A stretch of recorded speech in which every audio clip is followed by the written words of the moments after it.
الشیطان الرجیم بسم اللہ الرحمن الرحیم ضرب لکم مثلا من انفسکم اعوذ باللہ من الشیطان الرجیم بسم اللہ الرحمن الرحیم ضرب لکم مثلا من انفسکم هل لکم مما ملکت ایمانکم من شرکاء فیما رزقناکم فانتم فیہ سواء تخافونہم کخیفتکم انفسکم ضرب لکم مثلا فی انفسکم کے ایک مثال بیان کی جا رہی ہے. اس میں سارے وحدانیت کے اور سمجھائش کے الگ الگ مثالیں ہیں نا. اس سے پہلے بھی دن کی رات کی الگ الگ مثالیں بیان ہوئی, تو یہاں پہ اب ایک اور مثال بیان ہو رہی ہے کہ ضرب لکم مثلا فی انفسکم کہ ایک مثال تمہارے اندر سے بیان کی جا رہی ہے. حل لکم مما ملکت ایمانکم کہ تمہارے لیے جو تمہارے غلام ہیں, ملکت ایمانکم جن کے مالک ہوئے تمہارے داہنے ہاتھ یعنی تمہارے غلام, من شرکاء کیا کوئی ساجھا ہے, شریک ہے, فی ما رزقناکم جو ہمیں تمہیں رزق دیتے ہیں, روزی دیتے ہیں, فانتم فیہ سواء تو کیا وہ برابر ہے, تخافونہم اور تم خطرہ رکھتے ہو ان سے, کخیفتکم انفسکم جیسے خطرہ رکھتے ہو اپنوں کا, کذالک نفصل الآیات لقوم یعقلون اور یہ آیاتیں ہیں جو تفصیل سے بیان کی جاتی ہے عقل رکھنے والی قوم کے لیے. تو یہاں پہ وحدانیت کے لیے مثال دی جا رہی ہے کہ دیکھو کہ اگر تمہارے پاس غلام ہوتا ہے اگر, تو تم اس کے ساتھ کسی اپنے اور تم مالک ہو تو تم اپنی ملکیت میں اس کو کوئی شریک دیتے ہو کیا, اپنے رزق میں اپنا حصہ دیتے ہو کیا, اپنے برابری سرابری کا معاملہ اس کے ساتھ کرتے ہو کیا, تم ایسا خوف کھاتے ہو کہ میں اس کو تھوڑی بھی برابری دے دوں گا تو کہیں یہ میرے برابر نہ ہو جائے, تو تم اللہ کے ساتھ کیسے کسی کو برابر شریک ٹھہرا سکتے ہو. اللہ نے جب فرشتے بنائے, انسان بنائے, جن بنائے, تمام مخلوقات بنائے جو اس کے غلام ہیں, تو وہ غلام ہے اللہ کی, اور تم کیا کرتے ہو کہ اس کے ساتھ کسی کو شریک کر دیتے ہو. تو جب تم اپنے مالک ہو کہ تم اپنے آپ میں شرکت پسند نہیں کرتے تو تم اللہ کے ساتھ کیسے شریک بنا سکتے ہو. تو یہ مثال اللہ پاک یہاں بیان کر رہا ہے شرک کے لیے کہ تم جو لوگوں کو کسی کو بھی بنا دیتے ہو, یہاں تک کہ اپنے روزی کا اقتدار مقتدر تم کسی انسان تک کو سمجھ لیتے ہو, اپنے ہنر کو سمجھ لیتے ہو, تو تم یہ بتاؤ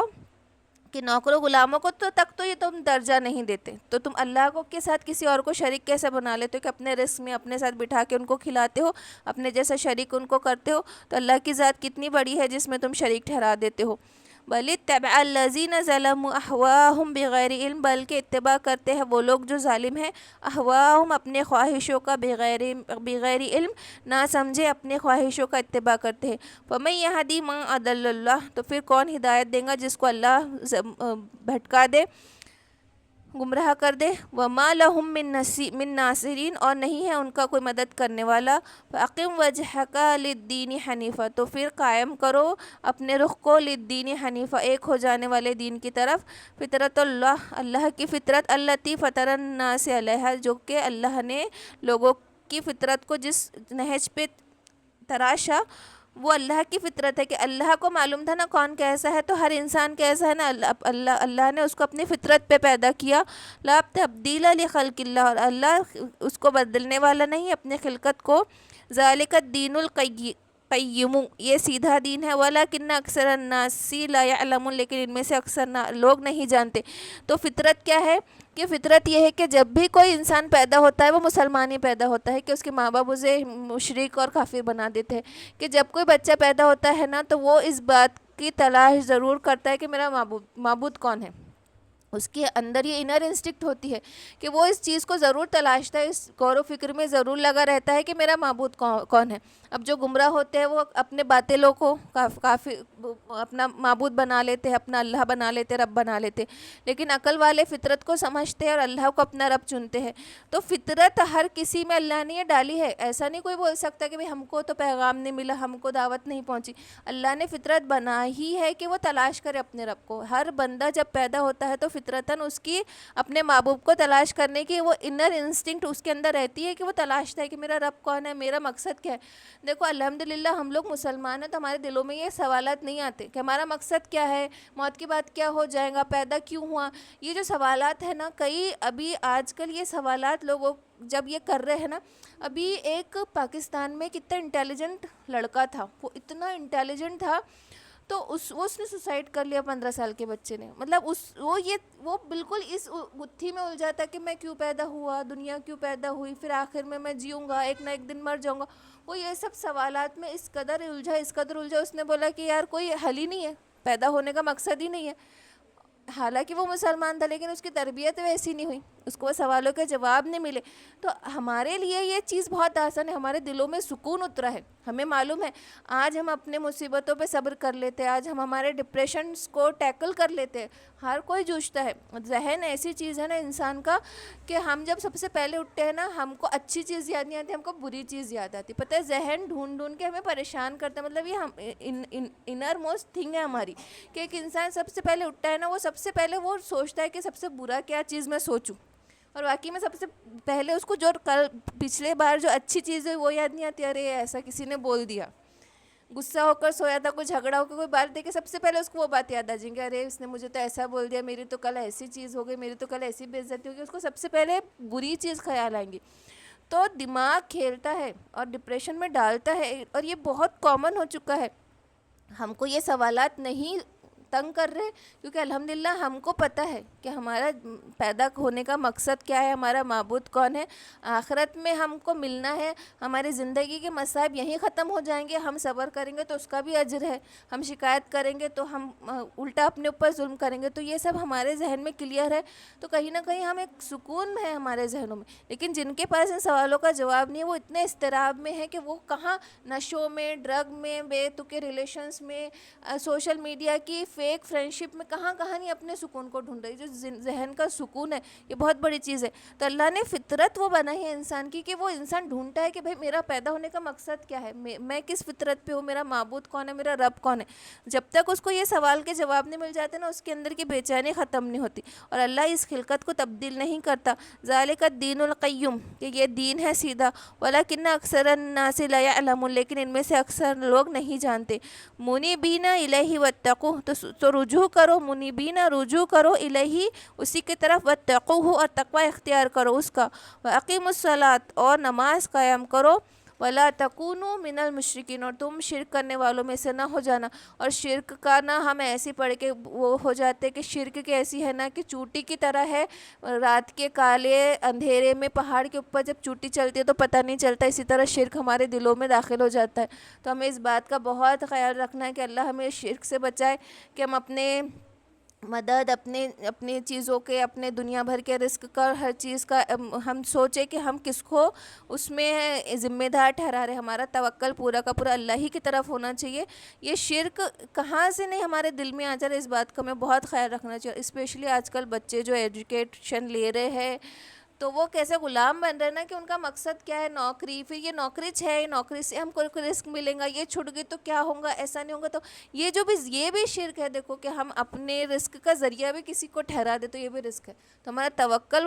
اسٹرانگ بنانا، بچوں کے ذہنوں میں بھی وہ چیز ڈالنا کہ بھائی آج کی اسکولنگ ہی ویسی ہوگی کہ غلامی ذہنیت ہی بن رہی ہے، ہمارے پاس کوئی اور آپشن نہیں ہے، ہم مجبور ہے۔ من الذین فرقوا دینہم وکانوا شیعا، اور وہ من الذین لوگوں میں سے فرقوا تفرقہ ڈال دیا، دینہم اپنے دین میں، وکانوا شیعا اور وہ فرقہ ہو گئے۔ کل حزب بما لدیہم فرحون، اور ہر ایک فرقہ بما لدیہم فرحون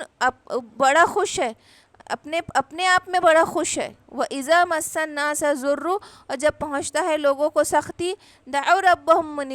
منیبین، تو اپنے رب کو رجوع کر کے پکارتے ہیں، الہی اسی کی طرف، ثم اذا اذاقهم منہ رحمت، اور جب ہم انہیں چکھاتے ہیں رحمت، اذا فریق منہم بربہم یشرکون، تو ان میں سے ایک فریق ایسا ہوتا ہے جو اپنے رب کے ساتھ شرک کرنے لگتا ہے۔ اور جب لوگوں کو کوئی مصیبتیں پہنچتی ہے تو بڑے اچھے سے رجوع کر لیتے ہیں، اللہ اللہ کرنے بیٹھ جاتے ہیں، اور جب رحمت پہنچتی ہے تو اس کا ذمہ دار کسی اور کو بنا دیتے ہیں۔ دنیا کے کوئی بھی انسان کو، ایکس وائی زیڈ کو پکڑ کے اس کا ذمہ دار، اپنے خوشیوں کا، اپنے سکھ کا، چین کا ذمہ دار اس کسی اور کو بنا دیتے۔ اس میں سے ایک فریق ایسا ہے بربہم یشرکون، کہ اپنے رب کے ساتھ شرک کرتا ہے، لیکفروا بما آتیناہم،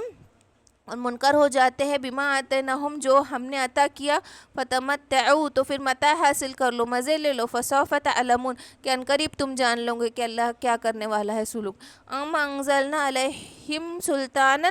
کیا ہم نے نازل کیا ہے علیہم ان پر سلطانا کوئی سند، فہو یتکلم بما کانوا بہ یشرکون، سو وہ بول رہے ہیں بیما کانو یشرکون، جس میں وہ شرک کیا کرتے، کہ اللہ نے ان پر کوئی سند اتاری ہے کہ وہ اتنے اسٹرانگلی، کتنے زیادہ اسٹرانگ کلیم کرتے ہیں نا یہ لوگ بھی، کہ حالانکہ ان کے پاس کوئی دلیل ہی نہیں ہے. جتنے معبود بنا رکھے آج باطل جتنے معبود ہیں تو ان کے پاس کوئی پختہ ثبوت ہی نہیں ملتا. وہ خود بعد میں بیٹھ کے ہنستے ہیں کہ ہمارے جو ہے جو ہم شریک ٹھہرا رہے ہیں کیسے کیسے بت کیسی کیسی چیزیں بنا رکھے جن کا کوئی پختہ ثبوت آج تک نہیں ملا، لیکن وہ پھر بھی شرک کیے جا رہے. وَإِذَا أَذَقْنَا النَّاسَ رَحْمَةً فَرِحُوا بِهَا، اور جب ہم انہیں چکھاتے ہیں رحمت فَرِحُوا بِهَا تو اس پہ بڑے خوش ہو جاتے ہیں. وَإِن تُصِبْهُمْ سَيِّئَةٌ بِمَا قَدَّمَتْ أَيْدِيهِمْ، اور جب انہیں کوئی مصیبت پہنچتی ہے بِمَا قَدَّمَتْ أَيْدِيهِمْ جو آگے بھیجا ان کے ہاتھوں نے، إِذَا هُمْ يَقْنَطُونَ تو وہ آس توڑ دیتے ہیں، مایوس ہو جاتے ہیں.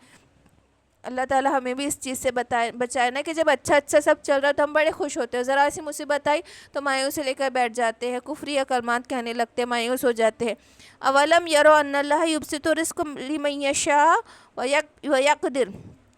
اور کیا نہیں تم دیکھتے، اولم یرو کیا تم نہیں دیکھتے، ان اللہ یبسط الرزق کہ بے شک اللہ ہی پھیلاتا ہے رزق کو، لمن یشاء جس کو چاہتا ہے، ویقدر اور روک دیتا ہے نا. رزق کا دینے والا صرف اللہ ہی ہے. اللہ جس کو چاہے رزق دے، جس کے لیے چاہے تنگ کر دے. اس میں کوئی شکایت نہیں، کوئی شکوہ نہیں، کسی سے جلن حسد نہیں کہ اس کو کیوں زیادہ مل گیا ہے، جس کو مل گیا وہ بھی کوئی اس کو فضل نہیں ملا، اس کو اس کی پکڑ، جو تنگی میں صبر کیا اس کو اس کا اجر. ان فی ذلک لآیات لقوم یؤمنون، اور بے شک یہ نشانیاں ہیں اس قوم کے لیے جو یقین رکھتے ہیں. فآت ذی القربى حقہ، پھر عطا کرو قرابت داروں کو حقہ ان کا حق، والمسکین وابن السبیل اور مسکینوں کو اور راستے کے مسافروں کو. تو جو تم نے دے دیا، جو یہ سوچ کر دے رہا ہے کہ یہ اللہ نے میرے پاس رکھا ہے تاکہ میں دوں، تو اللہ اور وسعت کریں گا. اور جو بخیل بن کے ہاتھ میں جمع کر کے بیٹھا ہے تو ایسا نہیں ہوتا کہ اس کا رزق بڑھ جاتا، بلکہ جو بخیل ہوتا ہے نا اللہ اور اس میں تنگی کر دیتا ہے. اور جس کا ہاتھ دینے والا رہتا ہے نا، دیکھو اس کے یہاں برکت ہی برکت رہتی ہے. ذالک خیر للذین یریدون وجہ اللہ، اور یہ بہتر ہے ان لوگوں کے لیے یریدون جو ارادہ کرتے جو چاہتے وجہ اللہ، اللہ کا وجہ. واولئک هم المفلحون، اور یہی مفلحون ہے، فلاح پانے والے ہیں. وما آتیتم من ربا، اور جو تم عطا کرتے ہو، جو تم دیتے ہو، من ربا سود، لیربوا تاکہ وہ بڑھتا رہے، فی اموال الناس لوگوں کے مالوں میں، فلا یربو عند اللہ سو نہیں بڑھتا اللہ کے پاس. وما آتیتم من زکاتی، اور جب تم عطا کرتے ہو کوئی زکوٰۃ تم دیتے ہو، تریدون وجہ اللہ، اور اس میں تمہارا مقصد صرف اللہ کی رضا ہوتا ہے، فاولئک هم المضعفون تو پھر اس میں اضافہ ہوتا رہتا ہے. اللہ دیکھو، اور انسان کی نیت چاہے کوئی تحفہ بھی دے رہا نا کسی کو، دیکھو یہ بھی حقوق میں سے ہے نا کہ اپنے مسلمان کو تحفہ دینا، یہ بھی سنت ہے. تو ہمارا مقصد کیا رہتا ہے نا، ہم بڑی جگہ بڑا تحفہ دیتے، چھوٹی جگہ چھوٹا تحفہ دیتے. ہماری نیتوں میں بھی کتنا کھوٹ رہتا ہے نا. ہم سامنے والے کی، ہم اپنی حیثیت کے حساب سے تحفے نہیں دیتے، ہم سامنے والے کی حیثیت سے دیتے کہ پارٹی کتنی بڑی ہے تو بڑا دو، چھوٹی پارٹیوں کو چھوٹا دے دو. اور پھر ہمارا مقصد کیا رہتا ہے، شکایت کہ ارے ہم نے اتنا بڑا دیا تھا، ان کو واپس نہیں اتنا بڑا ہے. تو ہمارا دینے کا مقصد بھی کتنا کھوٹ رہتا ہے. ہم اگر تحفہ بھی دے رہے، زکوٰۃ تو چھوڑ دو، اگر ہم کسی کو خلوص دل سے تحفہ بھی نہیں دیتے، ہمارا مقصد کیا رہتا ہے کہ بھائی انہوں نے اتنا دیے نا تو اپن بھی اتنا دو، پھر اپن نے اتنا دیے اور ان کے ہاں سے پھر بھی اتنا آنا چاہیے. کم آ گیا تو ہمارا دل چھوٹا ہو جاتا. تو پھر یہ دینا بھی کوئی دینا نہیں ہے، بلکہ ہم جو بھی ہمارا دیکھو، جب مسکرانا بھی صدقہ ہے، مومن کے لیے مسکرا دینا بھی صدقہ ہے. تو پھر تحفے تحائف یہ سب تو دلی محبتیں پیدا کرنے کی اگر ہماری نیت ہے تو وہ اس میں بھی اللہ نیکی دیں گا. تو ہمارا مقصد دل میں محبتیں ڈالنے کے لیے تحفہ دینا، نہ کہ بدلہ. آپ کا طریقہ تھا کہ آپ وسلم کو جب بھی کوئی ہدیہ دیتا، آپ وسلم فوراً اس کے بدلے میں ہدیہ دے دیتے، لیکن یہ نہیں چاہتا تھے کہ یہ تیرے ہدیے کا بدل ہے. اس خوش اخلاقی سے دیتے، اس طریقے سے دیتے کہ وہ خوش ہو جاتا. تو ہدیہ کے بدلہ ہمیشہ ہدیہ سے دینا چاہیے، اور ہمارے دل میں یہ نیت نہ رہے کہ ہمیں بدلے میں کیا ملے، یہ ہم لوگوں کو دیکھ کے دیں، بلکہ ہم اپنے لیے جو پسند کریں وہی دوسرے کے لیے پسند کریں. ہمارے ہمیشہ یہ چوائس رہنا چاہیے کہ ہم جب بھی تحفہ دے رہے، ہم لیتے تھے کہ ہم یہ چیز پہنتے تھے کہ ہاں تو ہی وہ دوسروں کو دے، یعنی کہ ہم اپنے کو کہیں سے تو آگے والے کو پکڑا دو، یا اپن مطلب اسپیشلی دکان میں جا کے کیا بولتے دینے کے لیے دکھاؤ. کپڑا جب ہم لیتے نا دینے کے لیے ہونا، ہم کو کسی کو دینا ہے اس حساب سے دکھاؤ، تو وہ بالکل کم درجے کا ہلکا نکال کے دیتا. تو ہمارے یہ ہاں دینے کے حساب سے ہونا کہ تو ہمارے یہ طریقے ہیں، تو ہمارے دیکھو تحفے میں بھی کتنی ملاوٹ ہے، ہم وہ بھی اخلاق سے نہیں دیتے، تو ہم اس بات کے اور دیکھو ہم کو کیا لگتا ہے نا، ہم یہاں 4 پیسے بچا لیتے، لیکن اللہ دیکھو دینے والے کے ہاتھ میں اتنی برکت دیتا، اس کو پتہ بھی نہیں چلتا کہ اس کے پاس سے کہاں آ رہی۔ بات یہ نہیں رہتا کہ کون کتنا دولت مند ہے، بات صرف پیسوں میں برکت کی رہتی۔ کئی چھوٹے چھوٹے گھر بہت میڈیم رینج میں کماتے، لیکن وہ اتنے خوش مطمئن سکون سے رہتے، ان کو نہ کبھی کسی کے آگے ہاتھ پھیلانا پڑتا، تو اللہ تعالیٰ ان کی بچت کیسے کر دیتا، وہ مطلب کہ بیماریاں نہیں ہو رہی، کچھ نہیں ہو رہی، اتنے سے میں ایسا ان کی بیٹیوں کی شادیاں بھی ہو رہی، پڑھائیاں بھی ہو رہی، سب ہو جاتا، وہ اتنے آرام سے اتنی کم اس میں۔ اور دیکھو بڑے بڑے کروڑ پتی کتنے پریشان ہیں کہ ان کے نہ حوث بھرتی نہ ان کی پریشانیاں کم ہوتی۔ تو بات یہ نہیں ہے کہ پیسہ کس کے پاس کتنا ہے، بات یہ ہے کہ صرف برکت بہت بڑی چیز ہے۔ تو اپنا ہاتھ ہمارے پاس اگر 100 روپے بھی نہ تو ہم یہ سوچیں نا کہ میں 2 روپے صدقہ کرتی اور 80 روپے خرچ کرتی، ہمارا ہمیشہ یہ مقصد ہونا چاہیے کہ صدقہ ہم کرتے رہے، ضرورت مند کو دینے میں پیچھے نہ ہٹے، ذی القربہ یعنی اپنے آس پاس کے رشتہ داروں کو سب سے پہلے خیال رکھے، تحفے تحائف دینے میں کبھی کنجوسی نہ کرے، اپنا دل بڑا رکھو، اللہ تعالیٰ چاروں طرف سے دیں گا انشاءاللہ۔ اللہ الذی خلقکم ثم رزقکم ثم یمیتکم، اللہ وہی ہے الذی خلقکم جس نے تمہاری خلقت کی، پیدا کیا، ثم رزقکم پھر تمہیں رزق دیا، ثم یمیتکم پھر تمہیں مردہ کرتا ہے، ثم یحییکم پھر تمہیں دوبارہ زندہ کرے گا۔ هل من شرکائکم من یفعل، کیا کوئی شریک ایسا ہے جو ایسا کر کے دکھا سکتا کہ تمہیں پیدا کیا، تمہیں رزق دیا، تمہیں موت دے گا، پھر تمہیں زندہ دوبارہ کر دے گا، کہ کوئی شریک ایسا ہے جس کو تم شریک ٹھہراتے وہ یہ سب کر سکے؟ من ذالکم من شیء، اس میں سے کچھ بھی کر پائے، ایسا کوئی شریک ہے؟ سبحان اللہ و تعالی عما یشرکون، پاک ہے وہ ذات، و تعالی اور بہت برتر ہے، اما اس چیز سے، یشرکون جس کے ساتھ تم شرک کیا کرتے ہو۔